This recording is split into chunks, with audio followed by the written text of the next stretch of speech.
Morning guys, so on today's really quick episode we'll be removing the rear third row, the rear seats and the floor.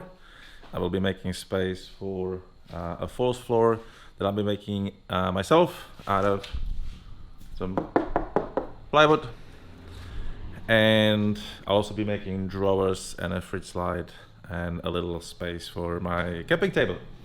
So that's to come. First thing, I need to move the car sort of in the middle so I can access both sides, and we'll start wrenching. Now, a few people are asking me, why would you do this? Why would you remove the third row? It's sort of flat-ish, nice surface, but by removing that, you actually get quite a lot of space. Now, it doesn't look like it from this side, but if you walk around and you just drop the seat, all of this space is what we gain by removing this. Now the floor will probably go to about here, so that will give us quite a bit of room just behind the rear seats underneath. Perfect spot to mount your inverter or your compressor, or really just have a storage for recovery gear or anything. So first of all, we'll remove everything from the back there, and then we'll see how we can get the seats out. Alright, so the first one is probably the easiest part, and that's removing the back cover. And there's this little line underneath. Now there is a nice little space down here. That's where the battery will live eventually. But now we just remove this cover. That looks like there are just 2 bolts. So remove those.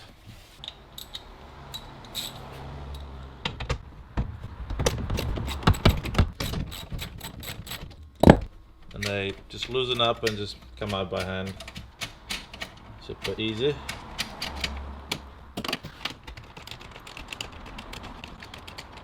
I'm not sure if these need to come out.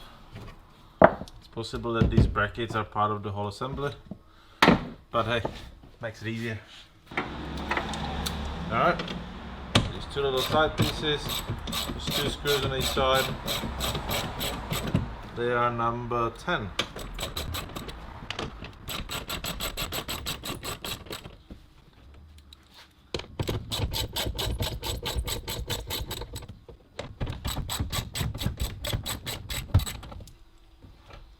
Just 4 screws.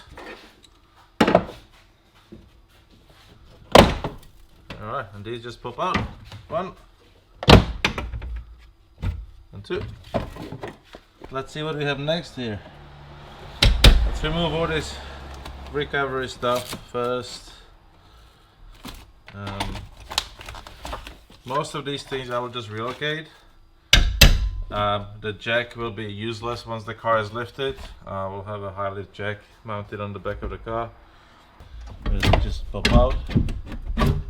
Okay, this thing just pops out. Easy. Alright, so next. Oh, look at that. That's the magic. Alright, so this looks like that just sits here. And there are 2 screws I can see on this side, little bolts. What are they? They're also number 10. And they are bolts.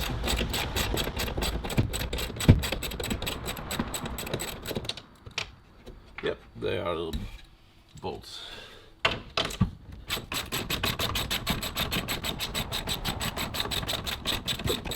So remove these, see if any of this comes up. Okay, this is loose. Okay, it does. These are just some plastic clips. I think there might be a screw underneath this thing. So let's see if we can pop this one out.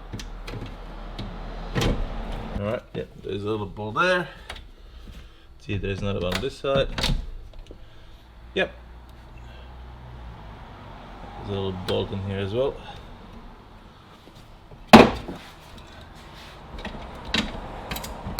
It's also number 10.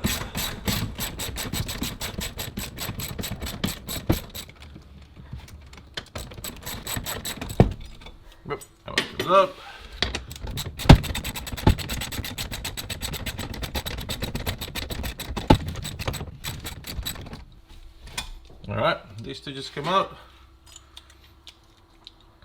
So as you can see, tie down points, just lift the metal piece and then just pry the little plastic flap open, and that opens up enough so you can get to the bolt.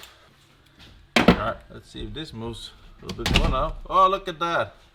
Alright, so yep, this one is just held by two plastic clips and the little tie down point. And I assume same goes for this one. Yep. So this one's got one, also two clips, and also the tie down point. Alright, now you've got this piece. We've already removed these two, and like I thought, there are two more in here. Let's remove these.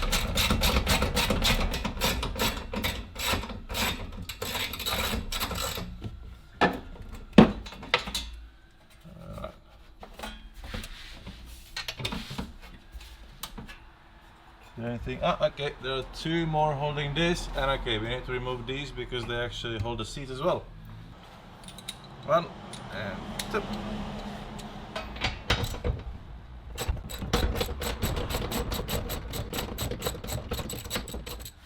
That's one.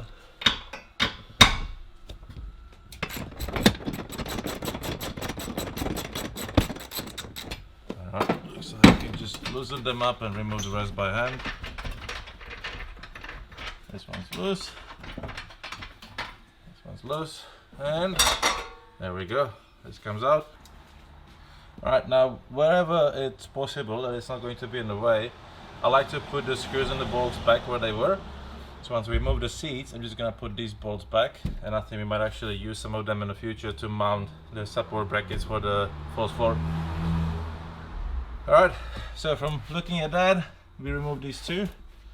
There is another one here, another one here.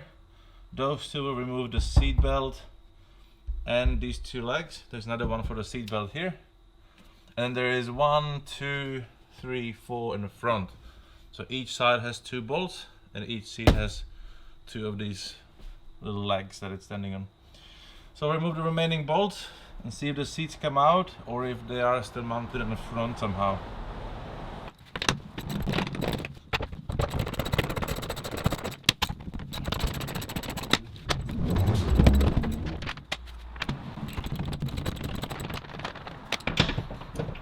Okay, that one is a different size. This is the seatbelt one. This comes out of the bracket for the seatbelt, and that opens up the space for the last one here.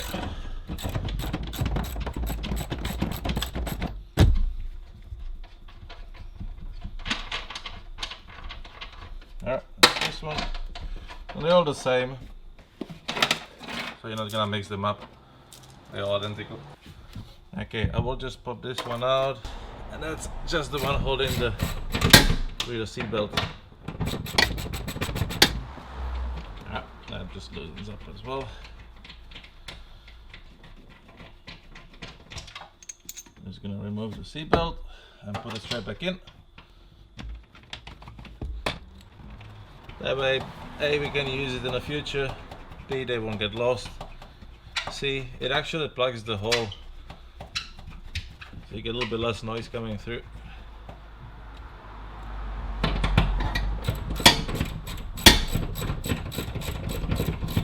So it's always good to keep these because you can always mount something to them. Now also a lot of these bolts are very similar across the car. So if you're stuck somewhere in a bush and you lose a bolt or a nut, sometimes having these back here is good because you can just use them and they're not really a critical thing to have there. Unlike this one, it doesn't have any purpose, but might get you out of the bush one day. Alright, so I've undone all of these. Let's see if these come out. Oh, it looks like they just pop out. Alright, let's try that. And it does look like they are one on each side in the front and the plastic covers. So we'll just flip them up and see what's in the front.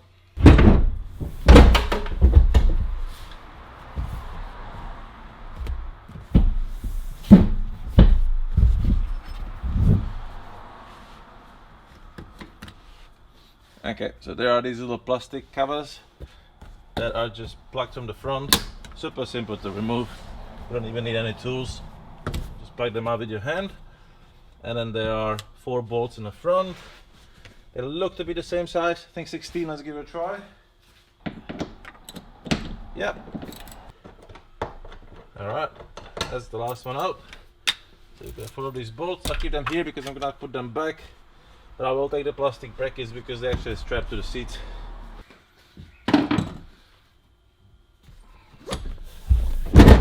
Alright, now fingers crossed. This should just come out now. Let's see. Alright. So I want to scratch the back of the car. There we go, there's one.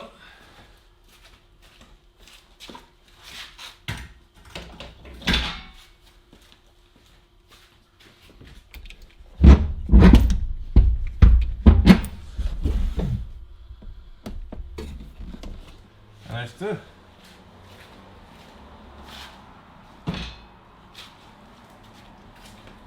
Now, whoa, look at my hairstyle. Now you can immediately tell how much more space is in here. Now obviously the first floor will go about here. So we will cover some of this space again, but it will be accessible from the other side, and we can mount things, especially down in that area. Might even put a secondary battery there. So we are putting one of the flat 100 amp lithium batteries down here into the tray. I think that should be enough. From my previous experience running a fridge in winter, running my heating blanket in a tent, and charging the battery while I'm driving from the car was plenty. Now I do drive quite a bit. I drive 6 to 8 hours a day when I'm out there. That keeps the battery fully charged. So that's probably the best option.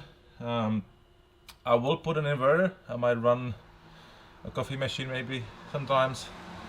We'll see how we go. But then coffee machine takes a lot of power, but it only runs for, I think the Nespresso ones run for like 45 seconds or something. So it actually doesn't take that much. So we'll see how we go, but there's always room to add more in the future. Alright, so we've got these sticking out. I'm gonna put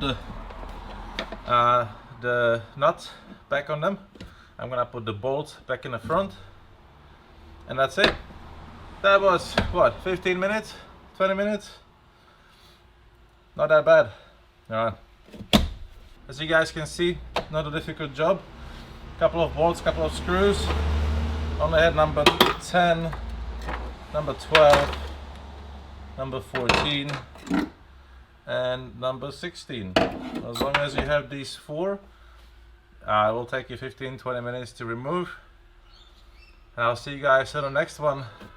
I will measure out and create the false floor. And then once we have the false floor in place, we'll build the drawers together. I have no idea how I'm gonna do that. Never done it before, but hey, every day you learn something new. See you guys.